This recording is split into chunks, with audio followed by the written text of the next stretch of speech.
Et je voudrais que vous soyez sincères envers vous-même et que vous vous accordez avec la parole de Dieu.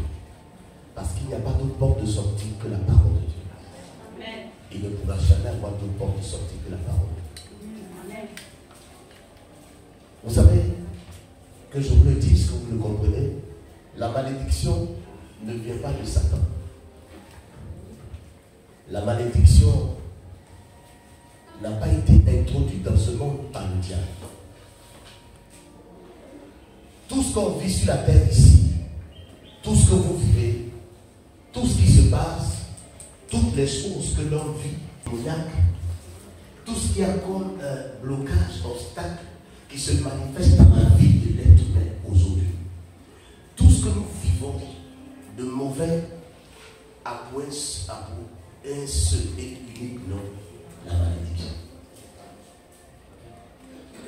Les hommes, dans le but de se faire comprendre, quand ils prêchent, ils vous diront malédiction ancestrale, malédiction de temps, malédiction parentale, malédiction de temps, mais ça a un seul nom. Que ce soit maladie, que ce soit possession, quel que soit le nom de la chose, quel que soit le nom de la chose, malédiction, c'est la malédiction. Donc, le Dieu qui a introduit, quand je dis Dieu a introduit, parce que celui qui a dit la mort, la toute première fois dans la parole de Dieu, c'est l'Éternel. Est-ce que tout le monde a fermé leur portable? Parce que je ne veux pas que, pendant qu'on sera concentré, les portables sortent. Est-ce que vous allez fermer vos portables? Si vous n'avez pas fermé vos portables.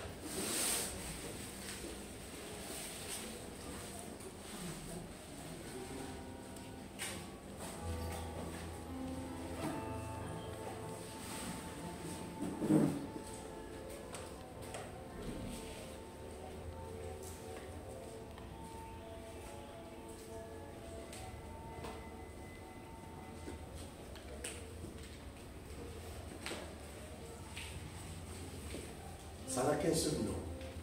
Alléluia. Amen.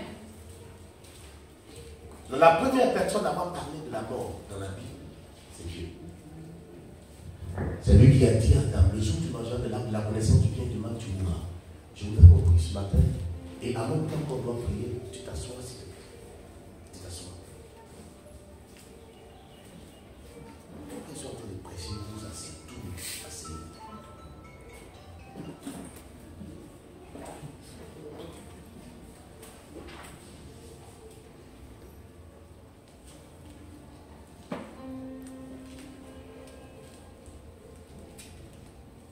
La première personne qui a dit mort dans la Bible, c'est Dieu.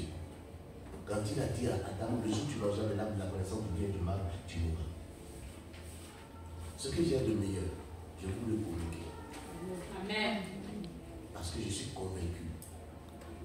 Et si je suis en train de prêcher, prenez le temps d'écrire. Parce que vous êtes parti lire dans la Bible, dans le cahier, vous allez.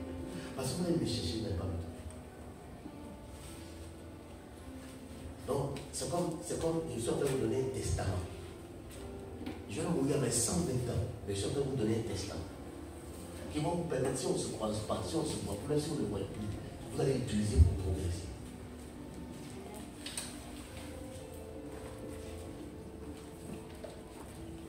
Donc, prenez le soin de bien comprendre. La première personne qui a dit mort, c'est Dieu. Mais celui qui a introduit la mort dans le monde, c'est Adam. Celui qui a introduit la malédiction sur la terre ici, c'est un être humain. Ce n'est ni un ange, ce n'est pas un démon, ce n'est ni Dieu. Mais c'est Dieu qui a prononcé la mort, mais c'est l'homme qui a introduit la mort dans le monde. C'est pour ça que lorsque la mort doit quitter dans le monde, il faut un autre homme pour faire sortir la mort du monde. Celui qui a introduit la malédiction dans le monde, c'est l'homme. C'est Dieu qui en a parlé. Mais Dieu n'a pas fait venir ça dans le monde, celui qui l'a introduit, c'est l'homme. Alléluia. Amen. Donc quand vous comprenez les choses, vous savez comment il faut procéder pour que vous puissiez vous en sortir. Alléluia. Amen.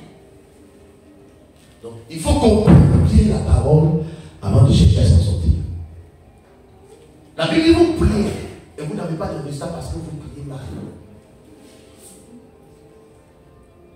La véritable prière, elle est conduite par l'orientation que nous donne la révélation de la parole. Frère, une des choses que vous devez savoir, un juste, un chrétien, vous comprenez? Il peut être sous l'influence de la malédiction. Je voudrais que cela soit clair pour tous. Un chrétien, vous savez.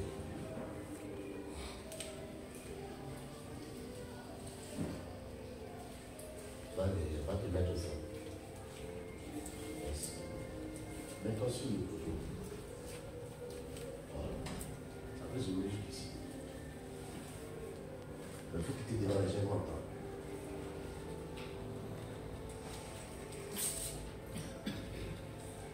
Le juste, il peut atteindre par la malédiction. Ne vous blaguez pas. Ne soyez pas ignorants. Soyez éclairés par la parole. C'est pour cela que le prophète David dit que la révélation de la parole est claire. Il est écrit, et vous connaissez dans Jean chapitre 8, parce que si je dis cela, dans l'Ancien Testament, on est dans Jean chapitre 8. Jean chapitre 8.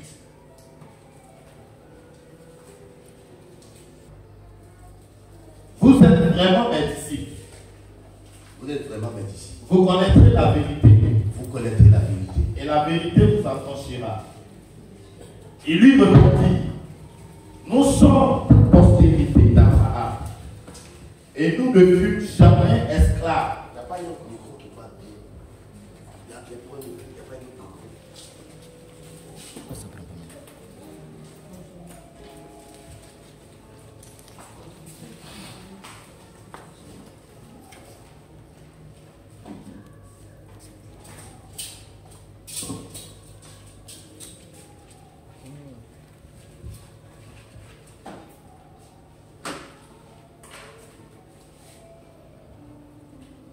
Comme Jésus parlait ainsi, plusieurs crient en lui. Il parle des personnes qui ont cru en lui.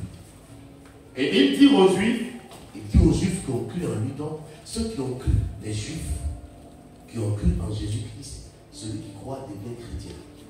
À ceux qui l'ont accepté, à ceux qui l'ont reçu, il leur a donné le pouvoir de devenir enfants de Dieu. Donc on est en train de parler des enfants de Dieu. On ne parle pas des Juifs. Les Juifs, et on précise, les Juifs qui ont accepté la parole de Dieu. Il dit quoi? et il dit aux Juifs qui avaient cru en lui, La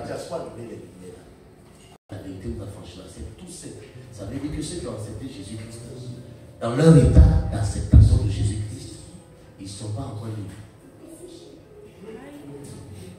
Ils ont accepté Jésus, mais ils ne sont pas affranchis. et lui répondit, Quand il a dit ça aux Juifs, ils ont dit, celui qui est assis à la porte, il lui répondit, nous sommes ta postérité d'Abraham, nous sommes les enfants d'Abraham. et nous ne fûmes jamais esclaves de On personne. n'a jamais été esclaves de quelqu'un. Comment dis-tu? Comment tu peux nous dire, Vous deviendrez libres. vous allez devenir libres? En vérité, En vérité, je vous le dis, je vous le dis, leur répliqua Jésus, quiconque se livre au péché quiconque se livre au péché. est esclave du péché. Donc il dit que vous dites que vous êtes la postérité d'Abraham, mais vous êtes esclave des passions. Ça veut dire que vous n'êtes pas encore libre. Donc pour être libéré, il dit vous devez connaître la vérité. Il n'a pas dit tu vas prier.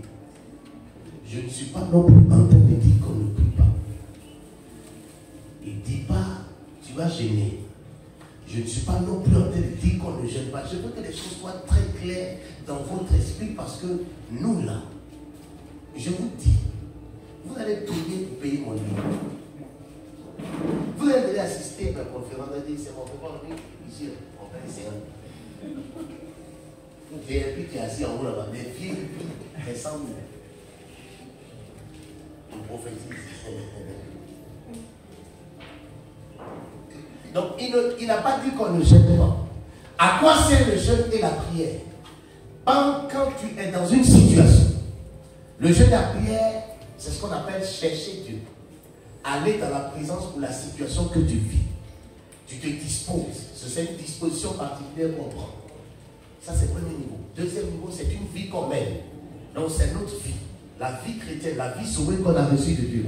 Sa manifestation, c'est jeûne et prière. Maintenant, il y a des fois, on ne va pas passer tout le temps à jeûner et prier. Mais, il y a des fois où, quand on traverse des moments difficiles, on se met dans un état pour comprendre ce qui est en train d'arriver, ou bien pour que Dieu nous dise quel est le problème et comment s'en sortir. C'est de là que vient le jeûne et la prière. Est-ce que je me suis fait comprendre? Amen. Dis-moi bien Amen. Amen.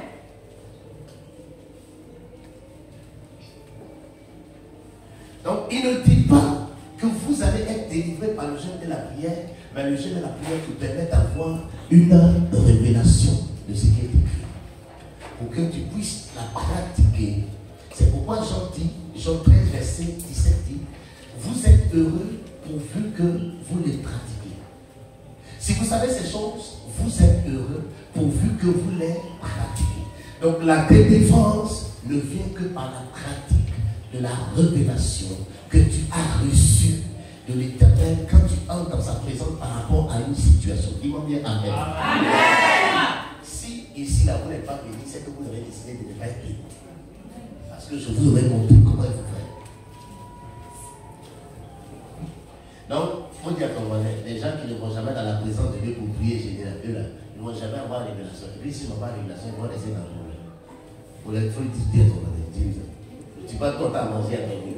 Tu penses que la vie chrétienne, là, c'est manger le bois. Ceux qui n'ont pas le temps pour générer, ils vont laisser dans le problème. Mais c'est quand vous prêchez là, je ne suis pas en train de prophétiser, mais je suis en train de vous montrer la voie chrétienne. Qu'est-ce que c'est que la vie chrétienne normale? Donc Jésus parle. Et puis les gens disent, mais nous on a été toujours le peuple de Dieu. Comment tu peux dire qu'on est esclave? Il dit, vous l'êtes.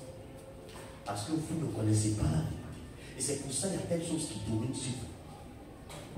Vous comprenez? S'il y a une chose très profonde qui existe dans l'univers, s'il y a une chose véritable qui existe dans l'univers, c'est la loi du cause à effet. Si vous ne soyez pas chrétien, mais j'ai dit que s'il y a une chose qui est évidente dans l'univers, c'est la loi de cause à effet. C'est pour ça, remarquez-moi bien, on peut me dire que oui, mais je suis prompte quand je dois agir pour quelqu'un. Je suis très prompte, très rapide. Si tu m'appelles aujourd'hui pour dire qu'il y a tel problème, que je suis là, c'est-à-dire les 30 minutes qui vont suivre, tu vas me voir. Si il doit venir, tu vas me voir. Même s'il ne peut pas venir, s'il doit faire quelque chose au téléphone, tu vas faire. Dans 30 minutes, tu vas me voir. C'est comme ça qu'il fonctionne. C'est pourquoi vous et moi, on ne s'entend pas. Parce que quand je vous dis de faire quelque chose, vous traînez, ça ne marche pas. Parce que la manière d'apprendre quelque chose à quelqu'un, c'est quand il te regarde vivre. Ce que tu veux qu'on fasse pour toi, fais-le pour quelqu'un d'autre. Est-ce que vous comprenez ça? Parce que je connais la loi des causes à effet. Même si je le fais pour quelqu'un, mais quand ça arrive sur mon cas, même si la question ne le fait pas, la même chose que j'ai faite, la même chose en réaction dans ma vie. Vous allez simplifier votre vie simplement si vous comprenez la parole de Dieu. Vous n'allez plus être hypocrite, vous n'allez pas rester, ou bien vous n'allez pas entrer dans les histoires de ce siècle où les gens disent, moi j'ai fait telle chose pour telle personne, les gens n'ont pas été reconnaissants, c'est pour ça que je me suis assis ces gens-là. Ils comprennent rien, ils sont attardés mental spirituel. Dis-moi bien Amen. Amen. Ceux-là, ils ne sont pas encore éclairés. Amen. Parce que nous sommes venus sur terre pour impacter les gens. Et je ne comprends pas pourquoi quelqu'un qui a un mauvais caractère peut t'impacter à tel point que ce que toi tu sais faire. Parce que la Bible dit, ce que tu sais faire de bon, de juste, de bon. Si tu ne le fais pas, tu pêches contre Dieu. Parce que tu as rendu service à quelqu'un, donc tu t'attendais à un retour de la part de la personne. Vous attendez un retour de la part. Jésus-Christ a dit quoi? Jésus dit, quand vous faites quelque chose à un de vos petits enfants, c'est à qui vous le faites? Et pourquoi tu attends un retour de la part de quelqu'un? Votre chrétienté, vous savez, je veux que les fidèles de Dieu grandissent, qu'on devienne mature, qu'on atteigne certains niveaux de maturité où les où les gens qu'on a mis dans le bouteille, on est des guêpes ou bien c'est pas des éleveurs de, comment on appelle ça, miel, des abeilles, que tout ça cesse, que les gens ne soient pas frustrés à tout moment. Vous comprenez, nous sommes dans un monde qui est très mauvais, très méchant. Les hommes deviennent de plus en plus égoïstes. Les hommes deviennent impolis, ingrats. La Bible prend le soin de vous le dire. Et chaque jour, les gens sont en train de se plaindre. Je ne sais pas, ils sont en train de se plaindre. Non, j'ai fait du bien à telle personne et il n'y a pas eu de retour. Pourtant, la Bible a pris le soin de te dire, avant que toi tu ne naisses, que nous entrons dans une saison d'ingratitude. Pourquoi tu veux que les gens soient reconnaissants? Et pour ça, tu arrêtes de faire ce que tu sais faire. Vous allez passer à côté de votre grâce.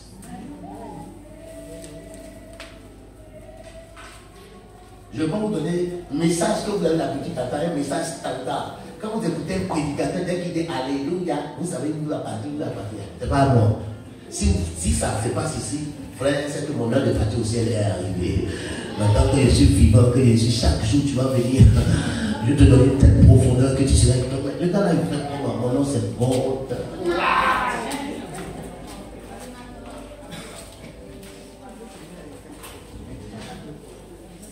La mort entrée dans le monde.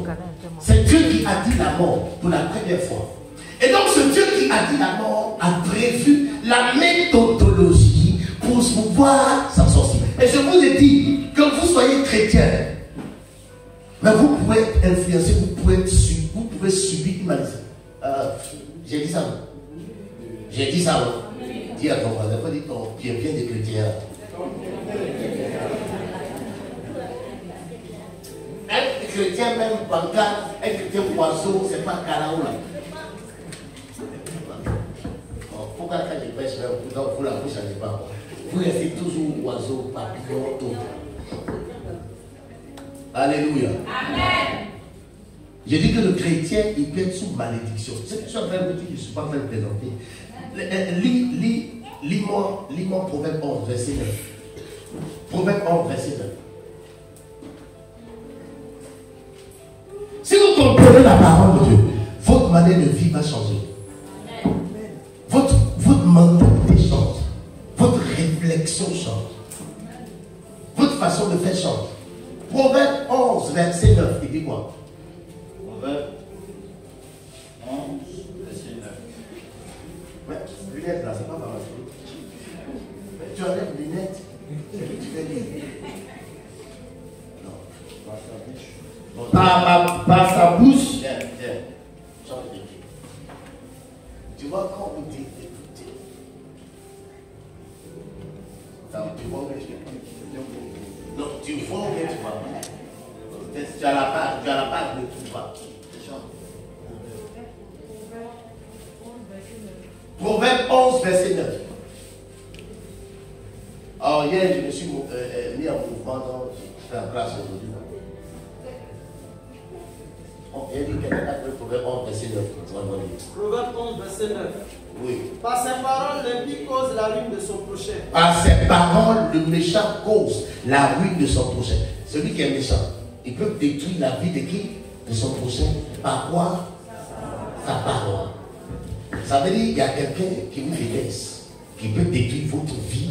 Par quoi? C'est moi qui ai dit ça. Et puis quand on dit son prochain, vous savez ce que j'aime dans la Bible? C'est que quand Dieu nous parle, il est précis.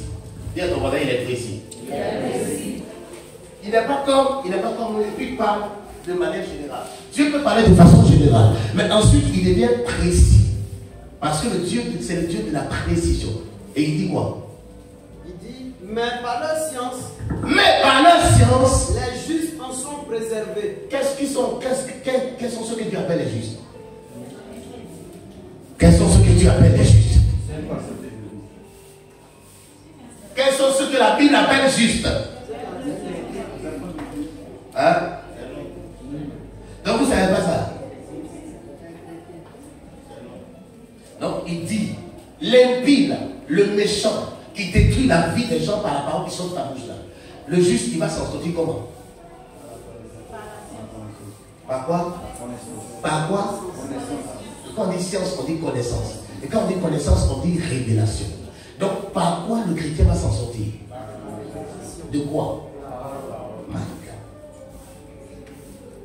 C'est pour ça qu'il est écrit dans 1 Corinthiens chapitre 14 je crois le verset 6. Et Paul dit, si je viens à... Bon, lis-moi ça. Il dit, le gars là, il est entré dans un domaine où tout est côté, frère. Il dit, mais quand je parle comme ça aux hommes, est-ce qu'ils vont me comprendre? Sans vous apporter aucune révélation. Il dit, c'est quelle version tu es en train de dire? Version Seigneur. Lis-moi 8 secondes. Quelqu'un me dit 8 secondes. Mais le tout gros qui est là, toi, tu vois pas. C'est 8 secondes. Tu vois, quand tu as des parties de la salle, Et maintenant, frère, de quelle utilité vous serais-je? Il dit, comment je vais vous être utile? Si je venais à vous, parlant en langue, et si je vous parlais par... Faut bien expliquer. Si je venais à vous, parlant en langue, et si je ne vous parlais pas par révélation. Si je ne vous parle pas par révélation. Parce que, attends. Il dit comment quelqu'un doit être utile. Comment une personne peut être utile. Comment un pasteur peut être utile. Comment, vous savez quoi, quand tu rentres dans une église là, quand tu regardes les fidèles là, tu as une idée d'un pasteur. Mais je ne pense pas qu'ici vous ne les entendez. En tout cas, c'est dit d'ailleurs. Quand les gens vont vous regarder, ils vont se tromper sur votre pasteur. Parce que, il dit, quand je viens vers vous, qu'est-ce que je dois avoir? Lis. Et si je ne vous parlais pas, par révélation, premièrement, révélation, ou par connaissance. Quand on dit où, ça veut dire quoi? Quand on dit où, je ne vous parle pas par révélation, ou par connaissance. Où là, ça veut dire quoi?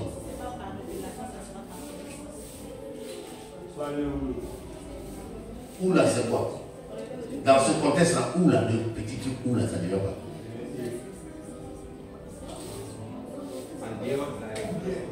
En dé. Non, vraiment, c'est compliqué. Bon, on prépare alors. Soit tu as la révélation, ou par connaissance, soit la connaissance, ou par prophétie, soit prophétie, ou par doctrine, soit par doctrine. Voici les méthodes que Dieu montre par lesquelles le juste peut arriver à s'en sortir. Est-ce que toi tu connais la doctrine? Non. Tu as la révélation? Non. Tu as la connaissance? Non. Donc, dans tout ce qu'on a cité, on n'a qu'à être clair, on n'a qu'à être sincère. Toi, c'est quoi tu as? Donc, il dit que le méchant, il détruit la vie des gens.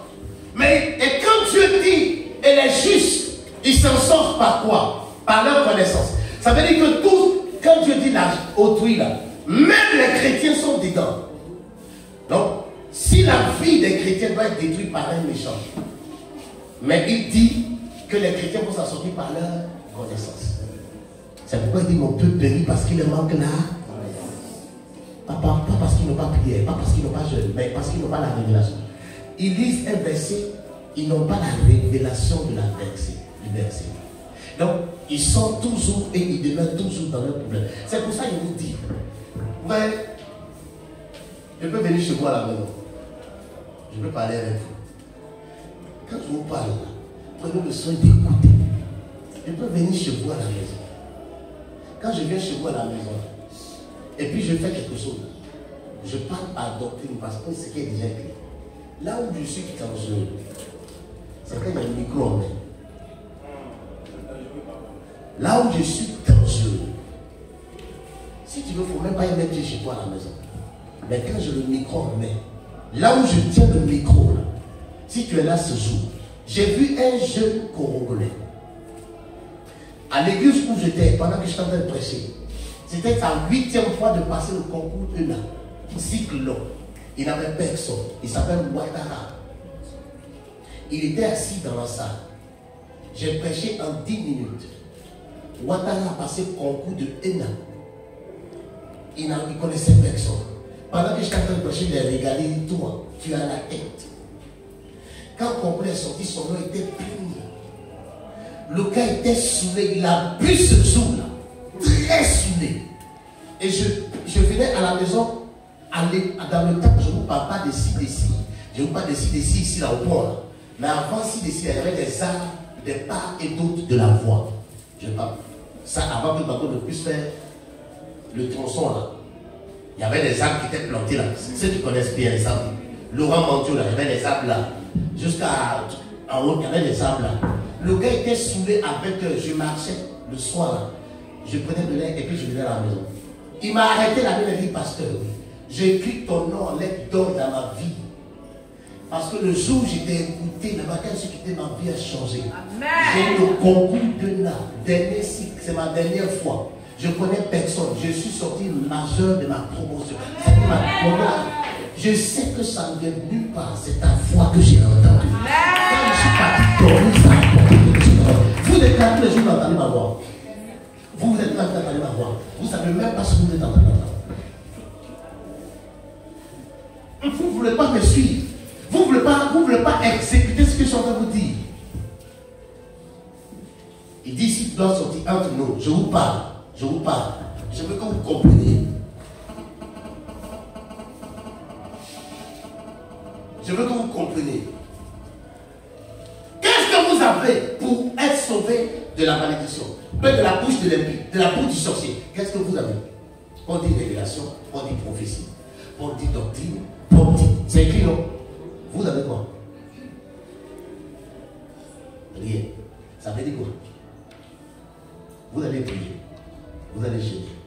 La malédiction sera toujours. Ce n'est pas la faute. Ce n'est pas Dieu qui ne veut pas faire. C'est parce que vous ne connaissez pas les choses ou vous n'avez pas ce qu'on doit avoir pour sortir de la situation. C'est ça qui pose problème. Je dis l'univers, c'est ce monde-là de cause à effet. Et la Bible dit qu'il n'y a pas de malédiction sans cause. Il n'y a pas de malédiction sans cause. Tout ce que vous êtes en train de subir, vous êtes fautif quelque part. Vous êtes responsable. Si vous ne comprenez pas ça, votre vie ne va jamais changer. Si ce truc-là, vous n'avez pas encore compris, vous ne pouvez pas être là en train d'accuser, non, mon papa est sorcier, mon démon est sorcier, ma mère est sorcière, ma maman même elle est sorcière. Je lui ai dit, il faut venir chez moi.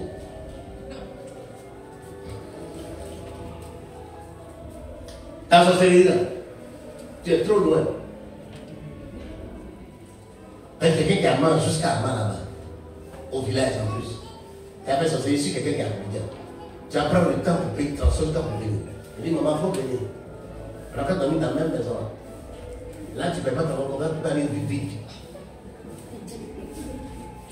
Tu vas pas prendre l'avion, tout ça. Viens. Il dit, maman, tout ce que tu as fait, c'est maintenant avec moi. Elle a fait, elle a bossé 4 mois, elle va dire. Il n'a jamais eu, ça dit, aucun démon n'est venu me demander pendant que je dormais nuit. Moi, je voulais voir si. Donc, je me levais le matin, je dis à ma maman, quand je parle là, est-ce qu'il dit à faire? Je dis à ma maman, dis nous. On dit que les sorciers au village. Mais, depuis que tu es venu là, je ne sais pas. Pourquoi tu ne peux pas appeler sorcier? Elle dit, elle ne connaît pas. Elle dit, si tu connais, il faut qu'elle. Ça dit, chez moi, ici, tout le monde est libre. Ce qu'il connaît, il fait. Ce que toi, tu connais aussi, là. Au fait. Elle n'a rien fait. Il a été brûlé avec le dernier degré du feu qui reste. Non, du service. Aïe!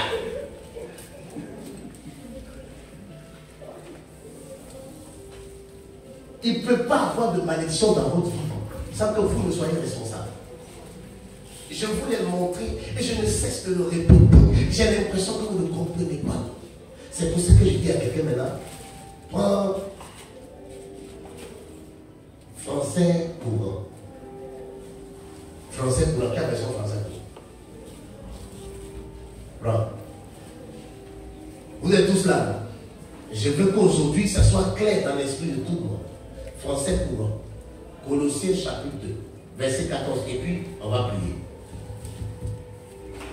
Il y a des gens qui qui sont en train d'accuser tonton qui est au village. Est-ce qu'il a dit que tonton n'est pas sorcier? Si, il est sorcier. Est-ce qu'il a dit qu'il n'y a pas de démon au village? Si, il y en a. Est-ce qu'il n'y a pas de féticheur dans ta famille? Est-ce qu'il n'y a pas des gens qui te détestent? Dis-moi bien. À qui je parle ce matin? Amen. N'arrête pas les gens dans ta famille. À qui je parle ce matin? Amen. Colossiens 2, verset 14. Ça c'est français pour moi. Ça c'est français pour moi. Oh, lui. Il a annulé le document qui nous accusait. Donc il dit qu'il a annulé le document qui nous accusait. Et qui nous était contraire à ses dispositions. Qui nous accuse? Le document. La Bible vous a dit que Satan est un accusateur dans Apocalypse chapitre 12. Mais lui, il est un second accusateur, il n'est pas l'accusateur principal. Donc, qui est l'accusateur principal? Le document. Ça veut dire quoi? Le document, c'est quoi? La loi.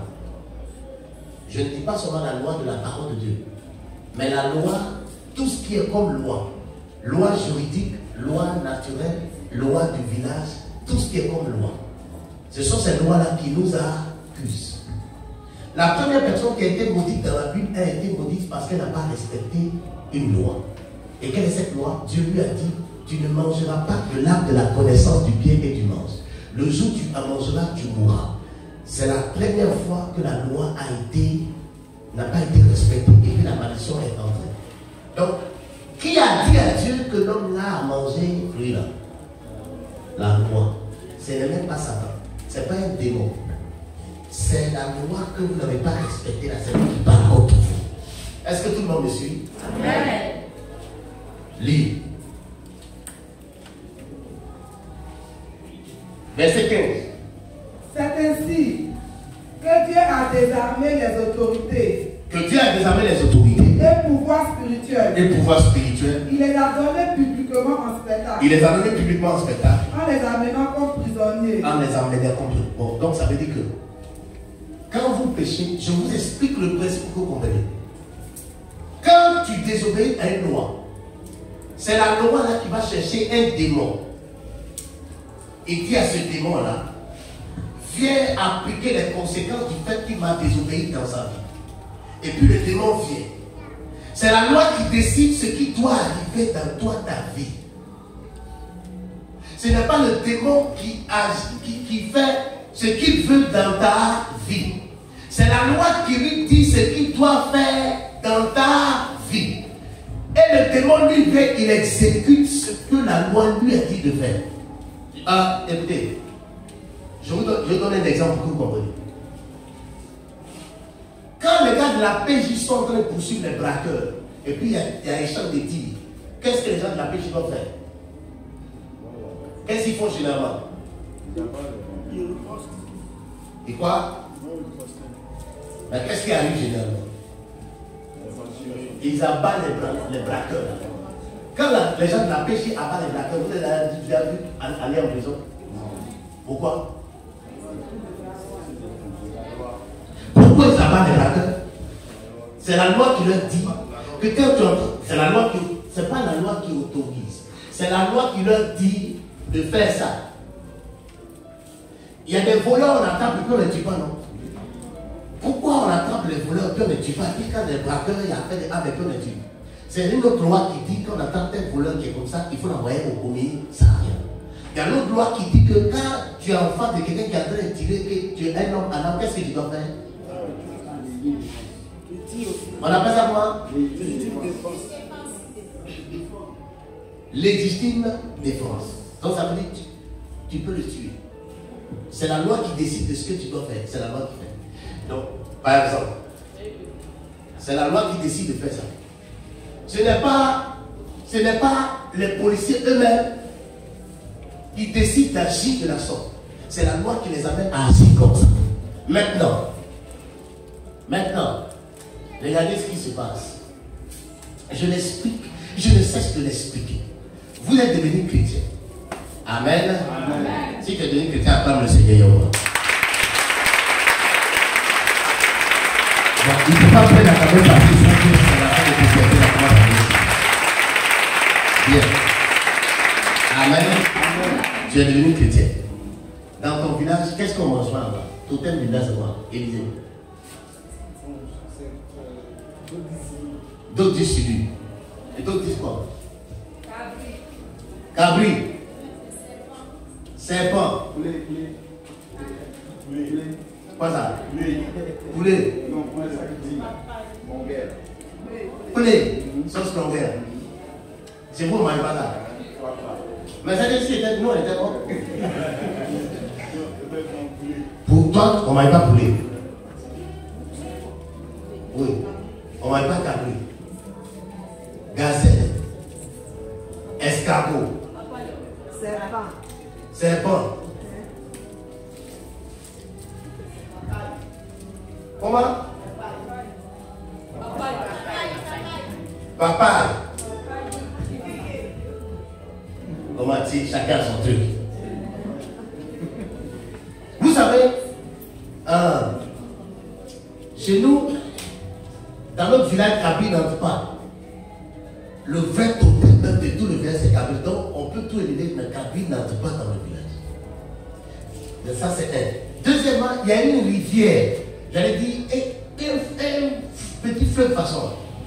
On dit, il y avait un monsieur, un des chefs, des anciens du village, qui à l'époque, c'était les rivières qu'on utilisait pour aller faire, pour, comment on appelle ça, chercher des poissons là. Quand la saison arrive, les responsables viennent, ils parlent, et puis on s'en va commencer maintenant à vider pour attraper le poisson. Donc ceux qui ont grandi au village savent de quoi je suis en train de parler. Mais vous qui n'avez jamais été au village, vous savez pas dans donc, le monsieur en question était le premier responsable du village. Et il a parlé sur l'eau là parce qu'il y a des gens, avant la saison, qui partaient voler le poisson dedans. Donc, il a parlé sur l'eau là. Il a dit que si quelqu'un vient voler le poisson, que quelqu'un mange du poisson de cette eau là, en tout cas, que la mort arrive. Tant que lui n'a pas parlé, que quelqu'un d'autre vient prendre ça derrière. Et le gars a parlé comme ça, et puis il est mort. Dans l'eau là, c'est resté là jusqu'au jour d'aujourd'hui, personne ne mange son poisson.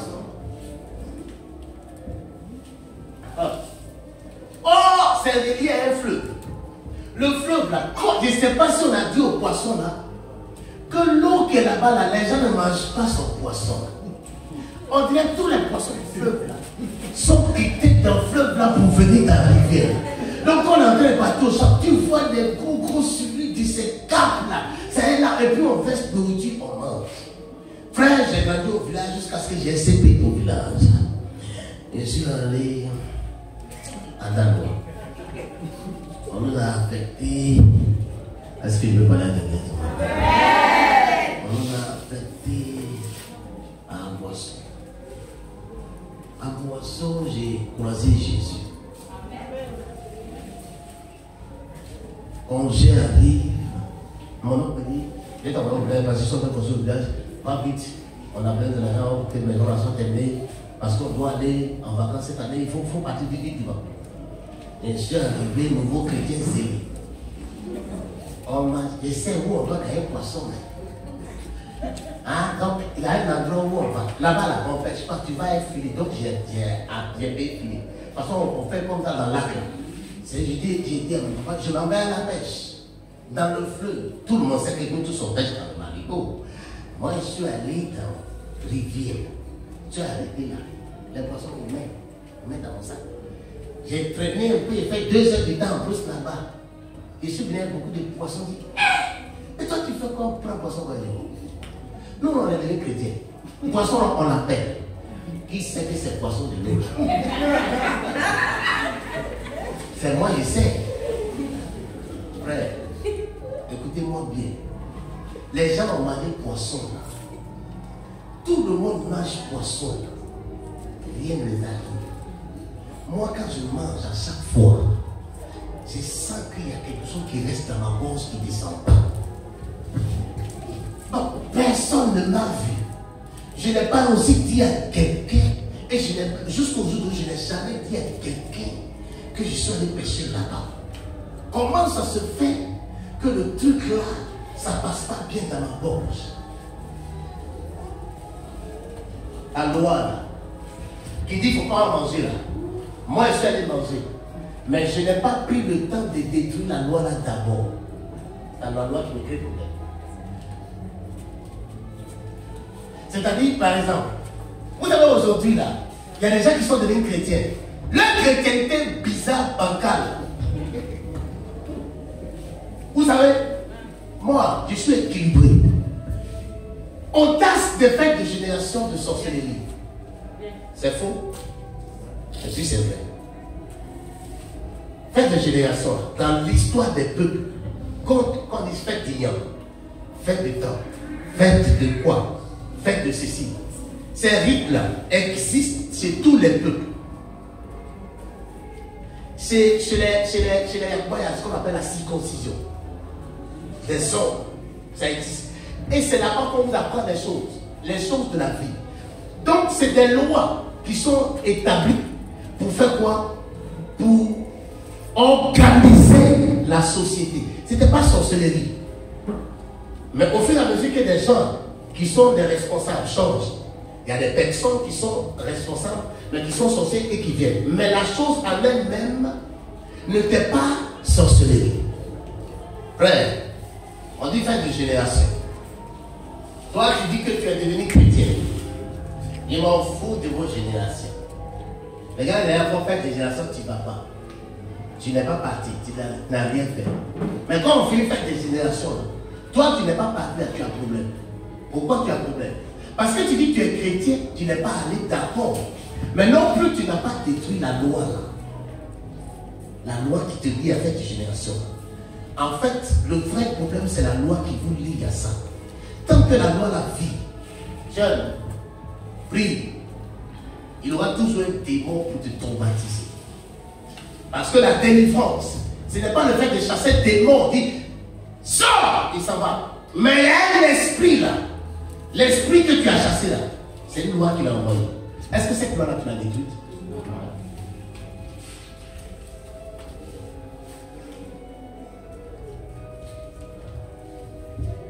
Quand quelqu'un devient alcoolique, quand quelqu'un devient drogué, quand quelqu'un était... C'est une loi.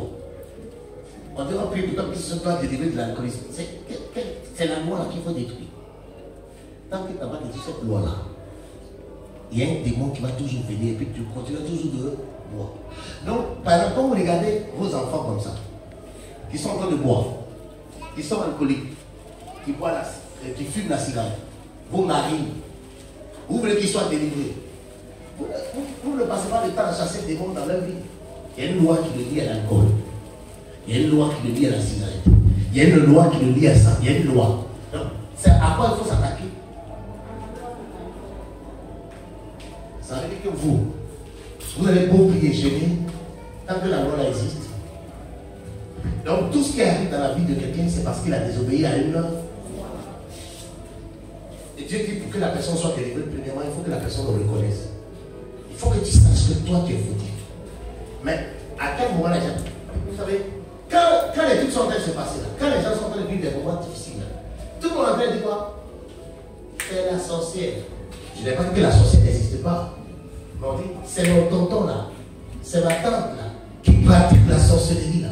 C'est celle-là qui fait ça. Donc premièrement, qu'est-ce qu'il faut faire? Il faut d'abord, parce qu'il n'y a pas de malédiction sans cause. Donc la première des choses, il faut te remettre en cause, il faut que tu saches. Il faut que tu dises à l'Éternel, comme ce que Daniel a fait dans Daniel chapitre 9.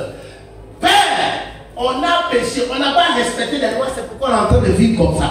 Quand Daniel a commencé à prier comme ça dans Daniel chapitre 9, la Bible dit un an c'est de péché pour lui. Est-ce que de toute ta vie, il dit loi, quand on dit loi là, et tout ce que Dieu a dit, tout ce que le monde a naturel, le respect des âges. Hier je parlais, puis il a dit que tu te lèveras devant les cheveux blancs. Tu vas me voir. Tu vas te lever devant les cheveux blancs. C'est-à-dire si tu es quelque part, tu es assis. Si quelqu'un qui a cheveux blancs vient, qu'est-ce qu'il fait? Qu'est-ce que toi tu dois faire? Allez déjà, qu'est-ce que toi tu dois faire? Écoutez-moi très bien. Quand tu dis tu te lèves, c'est pourquoi? Tu te lèves pourquoi? Tu te lèves pourquoi? Bon, à supposer que, bon, vous là, vous, on doit tout dire dans les détails. Vous, tu te lèves pour faire la place. Et si le vieillard qui vient à la place, la dernière place est élevée, on devrait voir. D'abord, je ne veux pas dire qu'on se lève là, c'est dit en signe de. Quand tu vois une vieille personne qui est en train de dire, qu'est-ce que toi tu vas faire? Qu'est-ce que tu vas faire? D'abord en signe de. Ensuite pour lui donner à soi s'il n'y a pas à soi. Tu as dit un peu là. Quand vous voyez les grandes personnes même, en fait, les jeunes gens aujourd'hui, pourquoi ils meurent vite? Ils sont possédés, ils ont des démons partout, ils ont des problèmes partout. Quand tu les vois parler à l'air, elle est même, on dirait.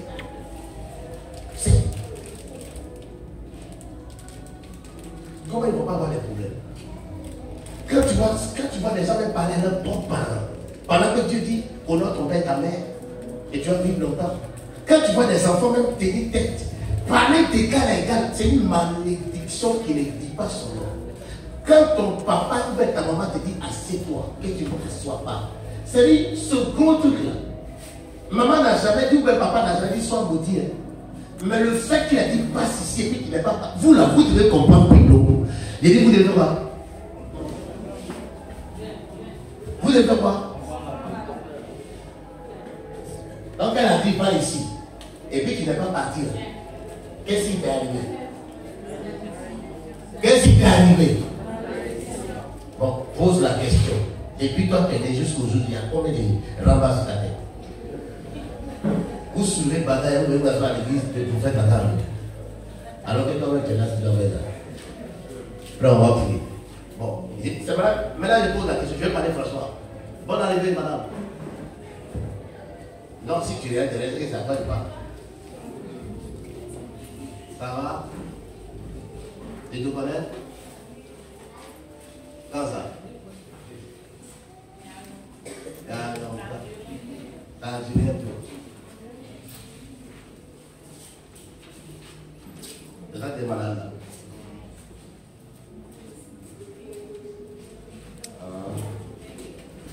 D'accord. Ce que je n'ai pas nous passer, c'est toi qui es malade là.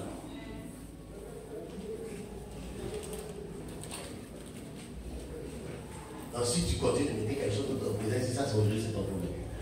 Sinon, chez moi, c'est bien passé. Oh frère, demande à ton voisin, entre nous, ce que tu vis là, quel est le sorcier qui t'a peut-être tué? Demande à ton voisin, on a rien fait. Ce que tu vis là, quel est le sorcier qui a peut-être tué? Hein? Si vous voulez, on va rentrer dans le domaine prophétique. Paco, one.